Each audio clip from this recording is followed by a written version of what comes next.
সম্প্রতি আলিয়া মাদ্রাসা নারী ফুটবল দল গঠন করে খেলার নির্দেশনা দিয়েছে মাদ্রাসা শিক্ষা বোর্ড। এখন আমাদের করণীয় কি? দেশের প্রতিটি মাদ্রাসায় দাখিল ও আলিম পর্যায়ের নারী শিক্ষার্থীদের নিয়ে ফুটবল দল গঠনের নির্দেশ দিয়েছে মাদ্রাসা শিক্ষা বোর্ড। এ নির্দেশনা জারির পর দেশে ব্যাপক আলোচনা সমালোচনার সৃষ্টি হয়েছে। খুবই দুর্ভাগ্যজনক একটা বিষয়। আমি যতটুকু জানি এখানে একটু পরিবর্তন আসছে, আমার ধারণা যদি ভুল না হয়, আমার জানা যদি ভুল না হয়, সেটা হলো যে এটা বাধ্যতামূলক না করে এখন ঐচ্ছিক করা হয়েছে। কিন্তু ঐচ্ছিকই বা কেন করা হবে? মাদ্রাসা শিক্ষাটা স্কুল বা জেনারেল শিক্ষা থেকে তো আলাদা। ধারা যেহেতু আলাদা, মাদ্রাসা শিক্ষাটা যেহেতু ইসলামিক এডুকেশন বেসড শিক্ষা, তাহলে সেখানে ইসলাম কি চায় কি চায় না, কি পারমিট করে কি পারমিট করে না, সেটাকে মাথায় রেখেই তো মাদ্রাসা বোর্ড তার নির্দেশনা জারি করবে। এটাই তো লজিক্যাল। অদ্ভুত একটা দেশে আমরা বসবাস করছি।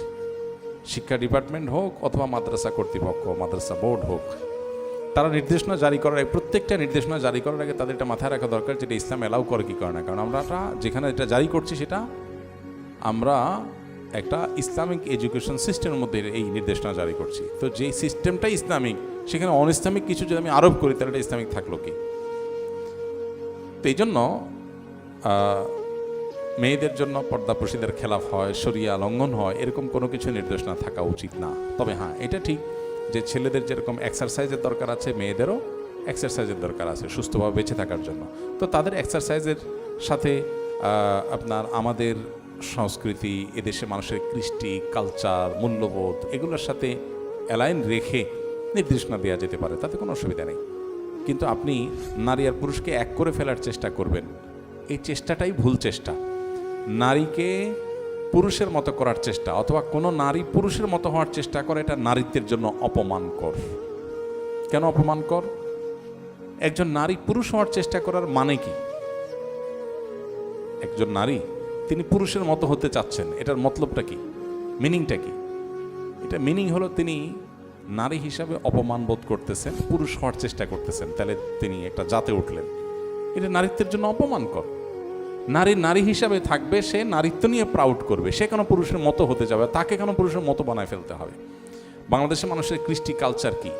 আমাদের মা, বোন, চাচিরা, আমাদের দাদিরা, নানিরা আবহমানকাল থেকে শত শত হাজার হাজার বছর আগ থেকে মুসলিম তো মুসলিম, হিন্দু নারীরাও তারা কি ফুটবল খেলে অভ্যস্ত? তাদের মতো করে তারা মেয়েদের খেলাধুলা তো আছে কিছু নাকি? তো তাদের এক্সারসাইজের জন্য এদেশের কৃষ্টি, কালচার, মূল্যবোধকে মাথায় রেখে নির্দেশনা দিতে হবে। মনে আসলো আর চাপিয়ে দিলাম। বিশেষ করে পশ্চিমাদের এজেন্ডাগুলোকে চাপায় দেওয়ার একটা প্রচেষ্টা শিক্ষা খাতে বিশেষ করে, এটা খুব ভয়ঙ্কর লেভেলে আমরা দেখতে পাচ্ছি, খুব দুর্ভাগ্যজনকভাবে। এটা কোনোভাবে হওয়া উচিত না। আমি আশা করব যে কর্তৃপক্ষ তাদের বোধোদয় হবে, আর এরকম নির্দেশনা দিয়ে থাকলে সেগুলোকে আপনারা ফাইট করবেন, কর্তৃপক্ষের সাথে এটা নিয়ে লড়াই করবেন। আমাদের স্কুলগুলোতে নির্দেশনা দেওয়া হয় যে পয়লা বৈশাখ উপলক্ষে গান বাজনা, নাচ এগুলো করে ভিডিও করে সিডি জমা দিবেন ডিসি অফিসে। কে অধিকার দিয়েছে এটা আপনাকে? আমার সংবিধান আমার ধর্মীয় বিশ্বাস, ধর্মীয় আদেশ নিষেধ প্রতিপালন করবার অধিকার আমার সংবিধান দিয়েছে, আর আপনি সেটা লঙ্ঘন করতে আমাকে বাধ্য করছেন। এ রাইট আপনাকে কে দিয়েছে? এটা শিক্ষার নামে তামাশা ছাড়া আর কি চলছে আমাদের দেশে তামাশা। এটার বিরুদ্ধে আমাদেরকে ফাইট করতে হবে। প্রত্যেকটা মানুষকে যার যার জায়গা থেকে প্রতিবাদ করতে হবে। জিনিস আর খুঁজে পান না, কিশোর গ্যাংয়ের সব দেশ ভুলে যাচ্ছে, পোলাপান সব ধ্বংস হয়ে শেষ হয়ে যাচ্ছে, সেগুলো নিয়ে কোনো খোঁজ খবর নাই। নাচানো কুদানোর জন্য আপনারা পাগল হয়ে গেছে। পোলাপান এমনি যে ফালাফালি করতেছে, এগুলোর ঠেলা বাপ মা ঠিক থাকতে পারতেছে না, আরও আপনারা অফিসিয়ালি নাচানোর চিন্তা করতেছে। মানে কিভাবে এদেরকে সৎ বানাবেন, যোগ্য নাগরিক বানাবেন দেশের, সেটা নিয়ে এতটা কসরত দেখা যায় না। ছেলে মেয়েকে মিশায় ফেলাও, মিক্স করে ফেলাও, মুড়ি চানাচুর বানায় ফেলাও, এগুলোর জন্য যতটা চেষ্টা, এগুলো সব পশ্চিমাদের আরোপিত। এই আরোপিত জিনিস কখনো এদেশের মাটি, এদেশের মাটির মানুষ গ্রহণ করা উচিত না। পশ্চিমাদের ভালো জিনিসগুলো আমরা অবশ্যই গ্রহণ করব, খারাপ জিনিসগুলো না। আমাদের কৃষ্টি, কালচার, ধর্মীয় মূল্যবোধ, এটাকে আপন জায়গায় ঠিক রেখে আমাদেরকে বাকি কাজ করতে হবে। এই জিনিসগুলোর উপর আমাদের প্রত্যেককে যা যাদেরকে দায়িত্বশীল আচরণ করতে হবে। সম্প্রতি মানব পাচারের মাধ্যমে অনেক বাংলাদেশি জীবনের ঝুঁকি নিয়ে লিবিয়া, ইতালি রুটে যাচ্ছেন। ইসলামী দৃষ্টিতে এভাবে অবৈধ ঝুঁকিপূর্ণ পথে বিদেশে যাওয়ার বিধান কি? এই ধরনের ট্র্যাজেডি থেকে আমাদের যুব সমাজকে কীভাবে বাঁচাতে পারি? এটা তো সম্প্রতি ঘটছে না, এটা অনেক আগে থেকে ঘটছে। ভালো করে শুনে রাখি, যারা ইউরোপ যাওয়ার জন্য, উন্নত দেশে যাওয়ার জন্য এরকম রিস্কি পথে পা বাড়াচ্ছেন, তারা যদি এই পথে গিয়ে মৃত্যুবরণ করেন তাহলে আত্মহত্যার গুনাহ হওয়ার আশঙ্কা আছে। কারণ আপনি জানেন আপনাকে সমুদ্র পার হতে হবে একটা প্লাস্টিকের বোটের উপরে, এবং জঙ্গল পার হতে হবে অনেক রিস্ক, অনেক ভয় সেগুলো আছে, সেগুলোকে মাড়িয়ে।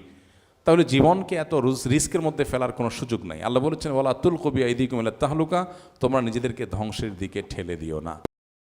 লক্ষ লক্ষ টাকা খরচ করে জমা বিক্রি করে যাওয়ার চেষ্টা তো করছেন, আবার জীবনকে রিস্কের মধ্যে ফেলছেন। এই জীবন রিস্কের মধ্যে ফেলে যদি আপনি মারা যান তাহলে আত্মহত্যার গুনাহ হতে পারে, কারণ আপনি জেনে শুনে নিজেকে একটা বিপদের মুখে ফেললেন। এটা জায়েজ নাই। এজন্য উন্নতির জীবন যাপনের জন্য এইভাবে ভুল পথে আমরা পা বাড়াবো না। আমরা আল্লাহকে ভয় করব, আল্লাহর কাছে জবাব দিতে আসে। মরে গেলেন, দুনিয়াও গেল, আখেরাতও গেল। আল্লাহর কাছেও আপনার আত্মহত্যাকারী হিসাবে উঠলেন, জাহান্নামী হিসাবে উঠলেন, দুনিয়াও বরবাদ হলো। এর মানে কি?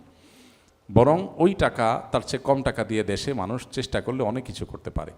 আমাদের সে বোধোদয় হওয়া দরকার, লোভটা কম হওয়া দরকার। খাই ভাবের কারণে আমাদের সব বরবাদ হয়েছে। শেষ প্রশ্ন। আমি একজন বিধবা নারী। 7 বছর পূর্বে আমার সন্তান 8 মাসের গর্ভাবস্থায় আমার স্বামী স্ট্রোক করে মৃত্যুবরণ করেন। মৃত্যুর কয়েকদিন পরে আমার ভাসুর আমাকে শপথ করান যেন আর কোনোদিন বিয়ে না করি। আমি একটি স্কুল অ্যান্ড কলেজের শিক্ষকতার পেশায় আছি। সমাজের মানুষের নানান কথা আমাকে শুনতে হয়। মানুষের কটু কথা থেকে রক্ষা পাওয়ার জন্য আমি বিয়ে করতে চাই। এখন আমার করণীয় কি? বিয়ে না করার জন্য যদি কেউ শপথ করে, শপথটা প্রথমত দেখতে হবে হয়েছে কিনা। শরিয়ার দৃষ্টিকোণ থেকে শপথ এক জিনিস, আর আমাদের সমাজের পরিভাষায় শপথ অনেক সময় ভিন্ন জিনিস হয়। আমাদের সমাজের পরিভাষায় যেমন একজন বলল, বাপের ক্রিয়া করলাম, মায়ের ক্রিয়া করলাম, পোলার মাথা শুয়ে করলাম, তো এগুলাতে কি হয় না? শপথ হয় না। শপথ হয় কিসে? আল্লাহর নামে।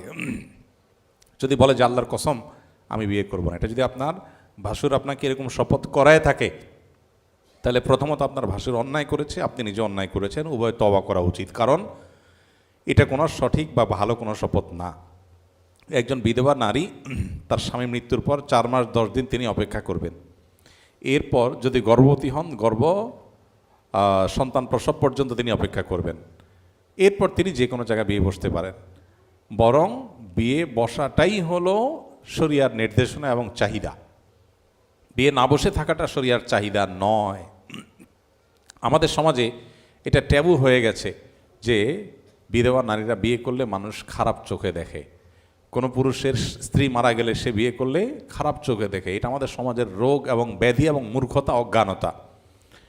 একজন মানুষ তার জীবনে জীবন সঙ্গিনীর প্রয়োজন হয়, জীবন সঙ্গীর প্রয়োজন হয়। এখানে শুধু সেক্সুয়াল ইস্যুই থাকে না, এর বাইরেও ইস্যুস থাকে। তো এই জন্য বিয়ে করাটা বরং স্বাভাবিক। এখন যদি আপনি কোনোভাবে শপথ করেছেন এবং পরে দেখছেন যে না, এখন আপনার বিয়ে করাটা উত্তম, অবশ্যই আপনি শপথ ভঙ্গ করে বিয়ে করবেন। এবং যদি শপথ শরীর দৃষ্টিকোণ থেকে শপথ হয়ে থাকে, তাহলে শপথ ভঙ্গের কাফফারা দিয়ে দিবেন। 3টা রোজা রাখবেন বা 10 জন মিসকিনকে খাদ্য দিয়ে দিবেন, দ্যাটস ইট, কাফফারা হয়ে যাবে। এবং আপনার এটাই করা উচিত যদি আপনার বিয়ে করাটা বেশি প্রয়োজনীয় হয়। কারণ নবী করিম সাল্লাল্লাহু আলাইহি ওয়াসাল্লাম বলেছেন, যে ব্যক্তি হলফ করলো, যে ব্যক্তি মানত করলো, ওর গায়রাহু খায়রা মান নাযারা আন ইয়াসি আল্লাহ, যে ব্যক্তি মানত করলো আল্লাহর নাফরমানি কোনো কাজ করার,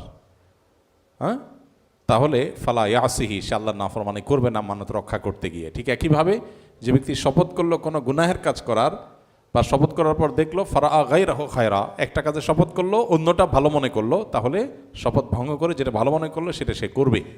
এই জন্য এই বিধবা নারী তিনি বিবাহ করবেন এবং সমাজ সেটাকে অ্যাপ্রিসিয়েট করা উচিত। সমাজের এই ভুল ধারণা, কুসংস্কার, এটা আমাদের ভাঙতে হবে। বিধবা নারীদের বিয়েকে অ্যাপ্রিসিয়েট করতে হবে। যে সমস্ত পুরুষদের স্বামী মারা যাবে, স্ত্রী মারা যাবে, সে সমস্ত পুরুষরা বিয়ে করবে, সমাজে সেটা সহযোগিতা করতে হবে। অনেক সন্তানরা আছে, বাপ যথেষ্ট এখনও শক্ত আছেন, মা মারা গেছেন, সব মেনে নিবে, কিন্তু বাপের বিয়ে মানবে না। নামাজি কালামি ছেলে মেয়ে, এটা মানে না।